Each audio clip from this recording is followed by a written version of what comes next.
વડીલો અને યુવાનોની ઉપસ્થિતિમાં કડક નિયમોનું બંધારણ બનાવવામાં આવ્યું। જમણામાં રાજપૂત સમાજે સામાજિક પ્રસંગોમાં થતા ખોટા ખર્ચા અટકાવવા નિયમો બનાવ્યા।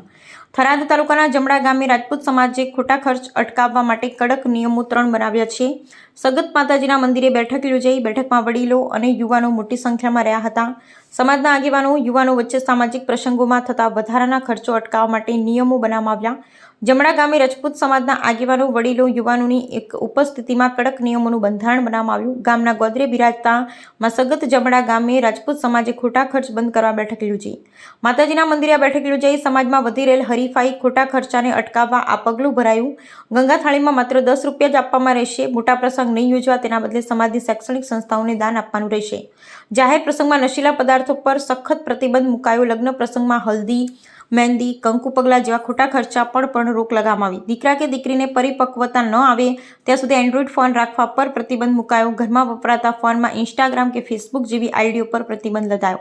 સારા કે માઠા પ્રસંગે સ્ટીલના વાસણની જગ્યાએ કાંસીના વાસણ આપવાના રહેશે। બાળકો ઓનલાઈન ગેમને કારણે ખોટા રવાડે ચડે છે, તેનો ખ્યાલ માતા પિતાએ રાખવો જરૂરી છે। આવા કુલ 50થી વધુ કડક નિયમ બનાવાયા હતા। તમામ યુવાન આગેવાનો અને વડીલોએ આ નિયમોને આવકાર્યા હતા। નિયમો બનાવવાનો મુખ્ય હેતુ ખોટા ખર્ચ, ખોટી હરીફાઈ, વ્યસન મુક્ત સમાજ બનાવવાનો છે। સાથે સાથે શૈક્ષણિક સંસ્થામાં દાન વધે, શિક્ષણ પર ભાર રહે તે માટે આ પગલાં લેવામાં આવ્યા। Bureau report Rajput Gobind Singh.